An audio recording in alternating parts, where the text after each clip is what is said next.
在美国国务院亚太事务助理国务卿康达、白宫国安会中国事务高级主任贝沙兰访华，并与中方官员举行会谈之后，多家美国主流媒体6号集中爆料称，美国国务卿布林肯将在未来几周内访华。美方近期为何着急与中方恢复高级别接触？通过美国媒体不断放风的方式释放布林肯或访北京的消息，美方的这一操作又反映其怎样的心态？而中国外交部对此事又有何回应？来看看深圳卫视驻京记者在外交部兰厅发回的报道。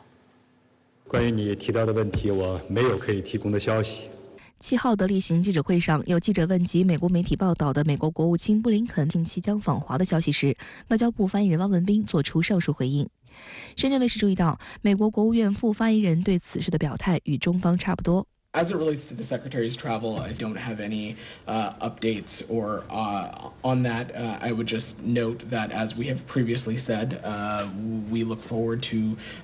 rescheduling that visit when conditions allow. 相较于美国国务院的说法，白宫国安委员会战略沟通协调员科比的回应更为积极。This bilateral relationship, the most consequential bilateral relationship in the world right now. And the president believes that the best way to do that is through diplomacy. And I think you'll see us speak to future visits here in the near future, but I just don't want to get ahead of the schedule. 深圳卫视注意到，虽然布林肯近一段时间已经多次在不同场合积极表示将寻求访华，但一直没有具体说法。直到6号，彭博社率先爆料称，有知情人士透露，美国国务卿布林肯计划在未来几周内访问北京，并与中国高级官员进行会谈。彭博社称，尽管中美关系紧张，但美国期待与中国恢复高级别接触。We're hearing that perhaps U.S. Secretary of State Antony Blinken may be visiting Beijing soon. Yep, our colleagues out of Washington reporting this today. In some respects, that fits a pattern. We've had those U.S. officials in recent weeks, including the head of the CIA, visit China. There has been public commentary from the U.S. president that he expects a thaw in relations with Beijing. 随后，美国有线电视新闻网引述更广泛的信源称，有2名美国官员和1名知情人士表示，布林肯访问北京的计划工作正在进行中。美国全国广播公司当天也对布林肯将访华一事进行报道，称有2名美国官员私下透露了这一消息，但没有提供有关布林肯重新安排访华时间等更多细节。值得注意的是，美国全国广播公司还根据消息人士的口风，在报道中对布林肯可能的访华之行的任务进行了前瞻，称预计将与中国高层重点讨论台湾问题。此外，关于南海局势、美对华科技围堵、经贸问题等也在讨论范畴之内。消息人士还声称，布林肯将借机宣示美国对日韩等亚太盟友的安全保证。实际上，去年11月的中美元首巴厘岛会晤后，布林肯什么时候访华就一直受到外界高度关注。今年2月左右，有美国媒体热炒布林肯马上就要访问中国，但蹊跷的是，2月3号，美国国务院高官突然在电话吹风会上高调宣称，受气球事件影响，布林肯已决定推迟访华行程。实际上，中美双方此前均未证实布林肯要来华访问的消息，何来取消一说？中方则坚决反对美方借机挑事，以武力袭击中国民用无人飞艇并大肆炒作。美方的过度反应十分反常，这让美国外交陷入尴尬境地，以至于总统拜登不得不亲自给布林肯解套。5月21号，美国总统拜登在结束7国集团峰会离开日本前，主动向媒体表示，美中关系将很快破冰解冻，并主动将2月份的民用无人飞艇事件形容为傻气球事件。观察认为，拜登在中国的家门口以傻气球来形容事件十分罕见。某种程度上，美国媒体在美国政府没有发布布林肯访华正式的消息之前，就爆料有一种试图在布林肯访华相关安排中更多的观察中方反应，从而为接下来双方就这个议题互动形成一个有利于美方安排的这样的一种意图。美国总统国家安全事务助理沙利文4号接受美国有线电视新闻网采访时，除了提及上月在维也纳与中共中央政治局委员、中央外事工作委员会办公室主任王毅长达8小时的会面外，还强调期待美国总统拜登能在某个时候与中国领导人再次会晤。As we have intense competition, we also have intense diplomacy.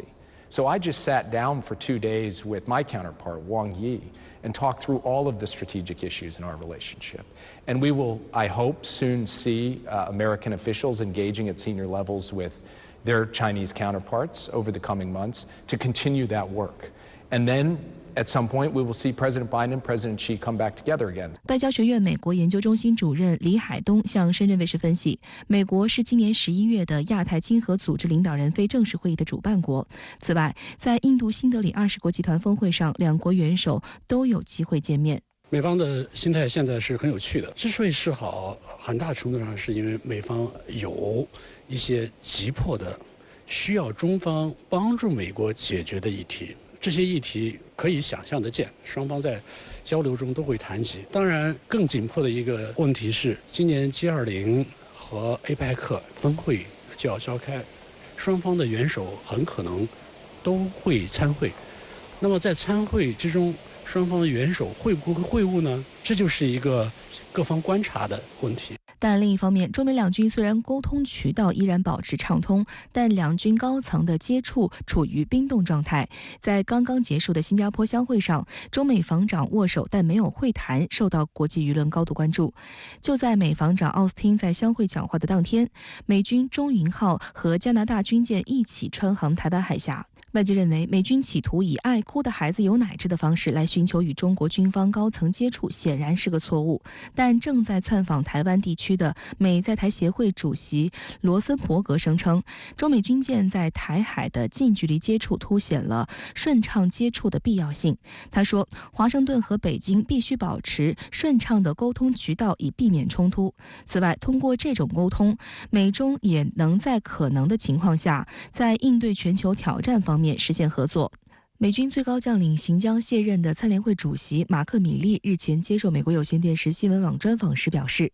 自去年年底以来，他一直没有机会与中方同行交流。尽管两军在一定程度上来回交换了信息，但他与奥斯汀依旧期待与中方对话。Both countries have significant amounts of nuclear weapons. They've got large and capable militaries. For sure, we're in competition, and arguably we're in confrontation, but we're not yet in conflict. Countries have to talk to each other, and in times of crisis, it's necessary to de-escalate. 针对美军不断炒作中美防长没能在相会会谈一事，中国外交部发言人汪文斌回应称，首先，中美之间仍保持着必要沟通；其次，当前中美关系面临挑战，责任不在中方。汪文斌一针见血地指出，仅2022年，美国大型侦察机就对华抵近侦察高达800余架次。去年，美军还曾多次派航母打击群进入南海及周边地区。这种倚仗军事优势耀武扬威、侵害别国主权的行为，才是欺凌恫吓之举，也是造成海空安全风险、破坏地区和平稳定的根源。针对美方的军事挑衅，中方依法依规进行海空应对，合理合法。在维护国家主权和领土完整方面，中方没有妥协退让的空间，这里面不存在什么欺凌和恫吓，只有中方坚守的原则和底线。美方应当切实尊重中方核心利益和重大关切，停止干涉中国内政，停止损害中国利益，停止一边呼吁要沟通交流，一边又肆意挑衅，停止说一套做一套，同中方相向而行，推动中美关系重回健康稳定发展的正轨。本周初，中国驻洪都拉斯大使馆开馆。周末，洪都拉斯总统卡斯特罗将开启6天的访华行程。作为中国的第182个建交国，从3月26号中洪发表建交联合公报到现在，短短不到3个月时间，双边关系就再上一层楼。即将访华的洪都拉斯总统卡斯特罗有着怎样的传奇经历？他是如何顶住美国压力，断绝与台湾的官方关系，与中国建交？这背后又有哪些故事？来看看报道。6月7号，外交部发言人华春莹宣布，应国家主席习近平邀请，洪都拉斯共和国总统卡斯特罗将于6月9号至14号对中国进行国事访问。在当天的外交部例行记者会上，发言人汪文斌也说明了卡斯特罗总统访华的相关安排。此访是洪都拉斯总统首次对中国进行国事访问，两国元首将举行历史性会晤，共同规划和引领中洪关系未来发展。中方期待同洪方一道，以此访为契机，深化互信，拓展合作，增进友谊，推动中洪关系行稳致远，在今天的外交部记者会上，发言人汪文斌介绍了中方的安排和期待，同时他还表示，这不仅为两国关系翻开了崭新的历史篇章，同时也是中洪建交2个多月以来双方积极履行建交承诺，以时不我待的紧迫感全面对接的积极表现。深圳卫视注意到，洪都拉斯总统办公室5号就在社交网站率先公布了卡斯特罗访华的消息。洪都拉斯政府消息人士还透露，该国外长雷纳、国民议会国际事务委员会主席西奥马拉塞拉亚预计将陪同卡斯特罗总统一同访华。卡斯特罗本人也在社交媒体上发文表示，中国在洪都拉斯的影响力越来越大，他将带着特殊使命访问中国。洪都拉斯的重建需要新的政治、科学、技术、商业和文化事业。今年3月26号，中国同洪都拉斯签署建交联合公报，洪都拉斯成为中国第182个建交国。中国和洪都拉斯建交之后呢，洪方已经派出了多个企业家、媒体的代表团访华，可以说两国关系在近期在多个领域都快速的升温。那么此次洪都拉斯总统带领他政府的高官一起访华呢，中洪两国的关系它将会更加的紧密，未来将会共同迈向更加光明的未来。2021年底当选洪都拉斯总统的卡斯特罗是一位具有传奇色彩的女性。17岁时，她与24岁的塞拉亚结婚，两人共育有4名子女。2006年，塞拉亚在大选中胜出，卡斯特罗成为第1夫人。然而2009年，洪都拉斯发生军事政变，塞拉亚被废黜。次年，夫妇2人被迫流亡海外，但不久就重返洪都拉斯，创建自由与重建党。根据洪宪法，塞拉亚无法再次竞选总统，于是卡斯特罗便勇敢地走到台前。在2013年和2017年，卡斯特罗2次竞选总统失败，但2021年卡斯特罗第3次竞选总统，最终以51.12%的得票率获胜，这也是洪都拉斯历届大选中最高的得票数。由此，卡斯特罗成为洪历史上第1位女总统。卡斯特罗在洪都拉斯政坛以强悍果敢的风格闻名，他定下的目标会尽全力实现，因此获得了民众的广泛认可。根据世界银行的评估，洪都拉斯是全球最为贫困的国家之一。卡斯特罗常年推进各种减贫项目，包括为贫困民众提供免费的电力服务，保障儿童和年轻群体免费接受优质教育等。而中国的减贫成就获得了全世界的高度认可，因此在2021年拼选举时，卡斯特罗就表示要向中国学习减贫等发展经验，并要寻求与中国建交。实际上，洪都拉斯舆论认为，卡斯特罗担任总统以来，在外交领域最大的成就和最正确的决定，无疑就是同中国建交。这给洪都拉斯参与中拉合作扫清了障碍。而卡斯特罗本人果断的个性，也让他在与中国建交仪式上十分坚定。深圳卫视注意到，整个过程行云流水，丝毫不拖泥带水。今年3月15号，卡斯特罗首先在推特上宣布，已经指示该国外长寻求与中国建立正式外交关系。11天后的3月26号，洪都拉斯政府就已经与中国签署建交公报，并宣布与台当局断绝官方关系。看到这样的局面，美国坐不住了，拉拢和施压双管齐下。去年1月，卡斯特罗举行就职典礼，美国副总统哈里斯带领高规格代表团出席，实际上是对洪方进行外交胁迫。1年后，卡斯特罗开始安排与中国建交的具体工作，美国派特使多德前往洪都拉斯强力施压，但卡斯特罗根本不买美国的账，以至于美国国务卿布林肯其后不得不表示尊重洪都拉斯政府的决定。可以说他的经历非常的丰富，也非常的曲折，从中可以看到他在面临这种困难的时刻，应当是有战胜困难、解决问题的勇气和能力的。而且在当选之后，以非常快的步伐、非常干净的动作完成了这个壮举，所以可以说他在整个他作为总统展现出了非凡的勇气、才能和智慧。中方也积极安排两国建交后的多项事宜。中国外交部发布的新闻稿以时不我待的紧迫感全面对接来形容两国在签署建交公报后紧锣密鼓展开的各项工作。除了卡斯特罗总统即将访华，中洪互设使馆的事项也顺利推进。当地时间6月5号，中国驻洪都拉斯使馆开馆仪式在洪首都特古加希尔巴举行，洪方高规格出席仪式，副总统、外长、副议长及多位会部长亲自到场，见证这一中洪关系的历史性时刻。洪都拉斯外长雷纳透露，该国驻北京大使馆的揭牌也在卡斯特罗此次访华的议程上。中国外交部也表示，中方将对洪积极推进驻华使馆建馆工作予以大力支持和协助。洪都拉斯同中国建交之后呢，成为第182个同我们建交的国家。那么在和我们建交和没和我们建交的国家中，呈现了除了182对13这样的格局。这样来看的话，哪一边是世界的主流，其实就非常清楚了。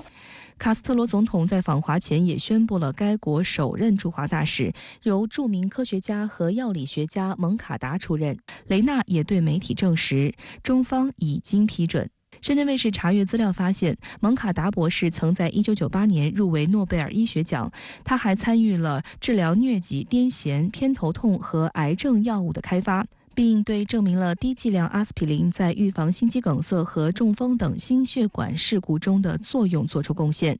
2013年开始在曼彻斯特大学工作，担任生物医药与健康学院肿瘤系主任。分析认为，这或显示洪方有意在建交初期与中国对接医疗减贫等合作，促进该国民生福祉。此外，值得一提的是，蒙卡达博士的妻子是比利时公主。相关话题来连线特约评论员更新。更先生您好，继康达和贝沙兰访华之后，今天美媒都在爆料，国务卿布林肯将在未来数周访华。您对此如何看？您是如何前瞻中美关系的发展？这次康达和贝沙兰访问中国的日程安排和会谈内容都很重要。双方首先就强调是围绕去年11月份中美元首会要求推动改善中美关系、妥善管控分歧交换了意见。应该注意到，最近一段时间，中美高层的互动其实还是很频繁的。前不久的相会上，中美的国防部长呢，虽然会而未谈，但是很有礼貌的握手互动。尽管美方也说了一些我们不爱听的话，但是奥斯汀的演讲总体来说比原来要略显温和。中美还是展现了斗而不破的成熟关系，保留了今后高层互动的空间。同时，在相会前后，包括新加坡、印尼以及欧美日等国的领导人也都明确表达了对中美关系缓和的期待。可见，构建中美正确的相处之道，不仅仅是中美两国人民，而且也是世界今后50年最重要的事情。现在是万事开头难的阶段，但一旦走入正轨，就可能出现新的局面。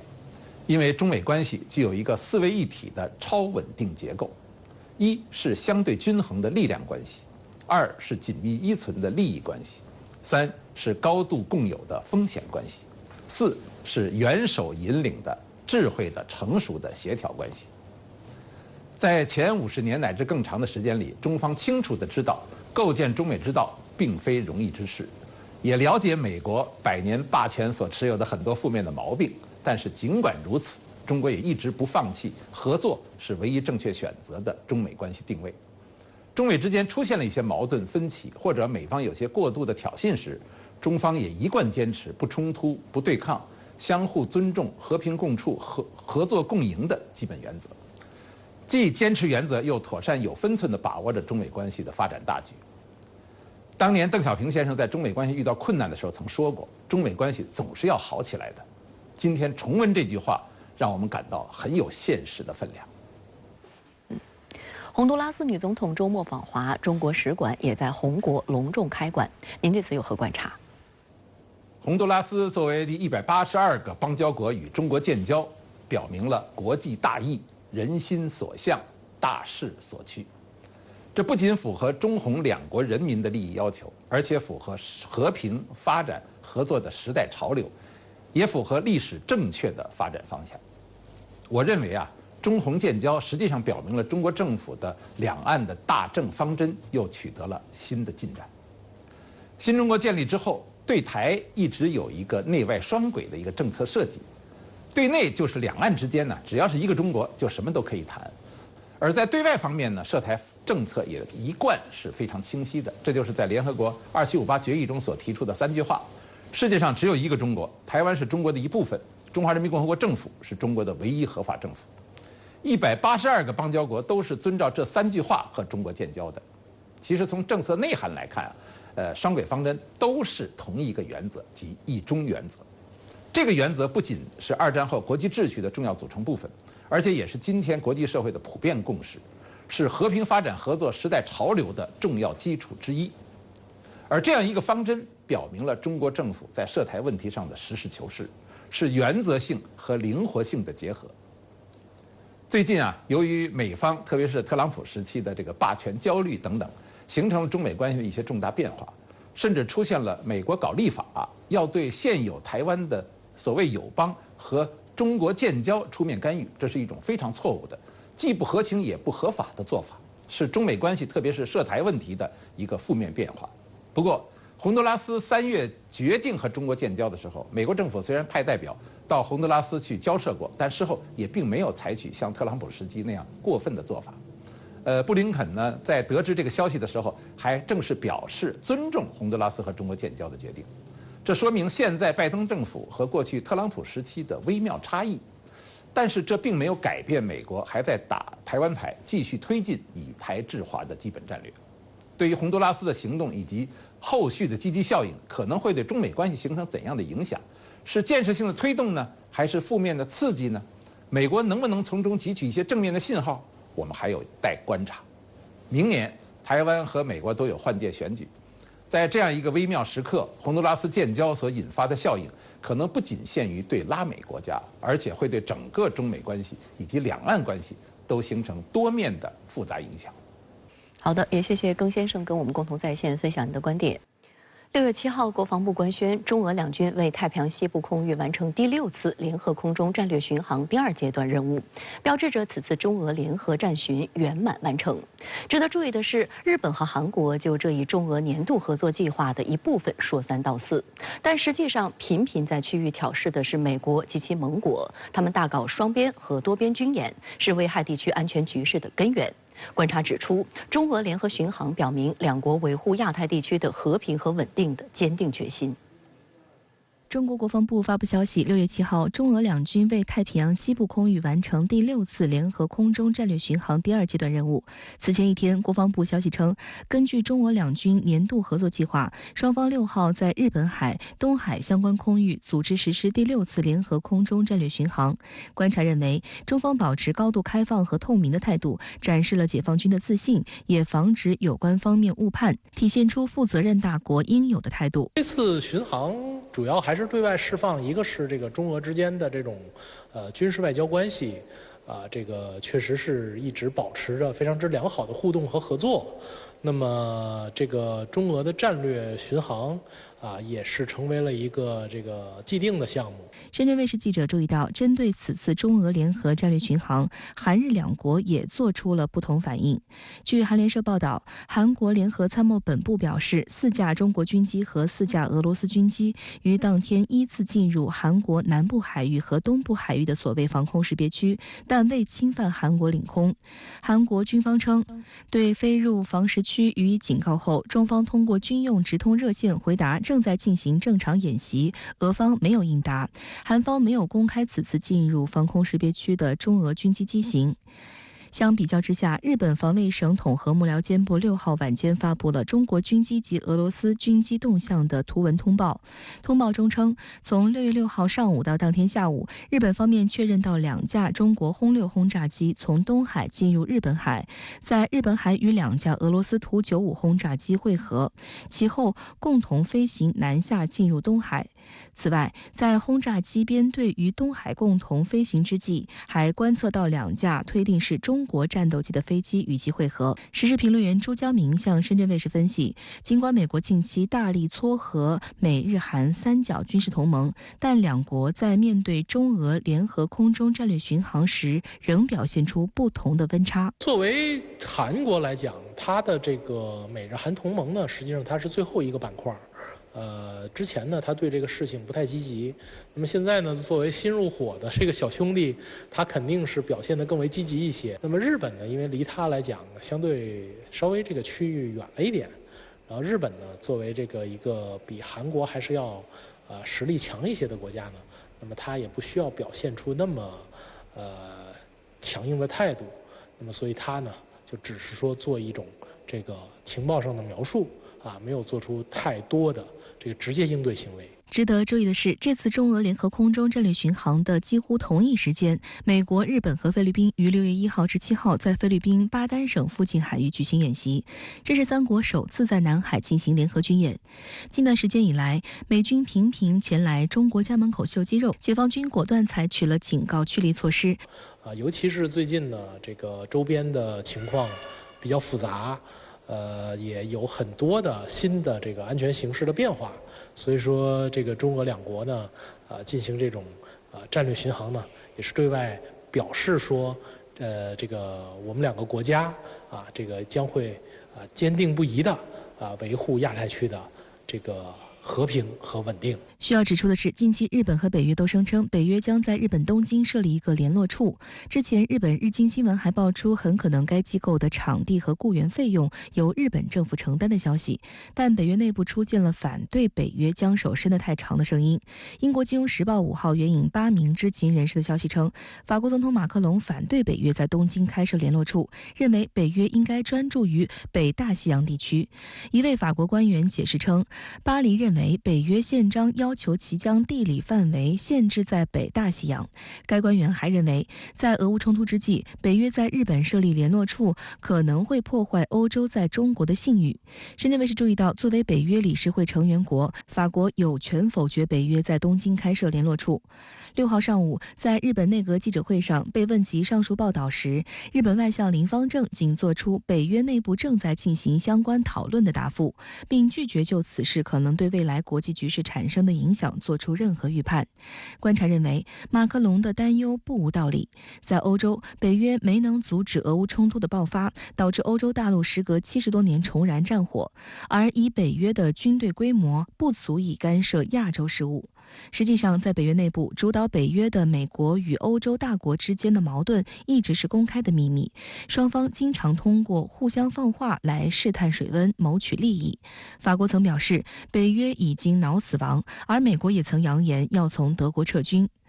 6号的中国外交部例行记者会上，发言人汪文斌表示，亚洲不是北大西洋地理范畴，也不需要建立所谓亚太版北约，但是北约却执着东进亚太，干预地区事务，挑动阵营对抗，这到底意欲何为？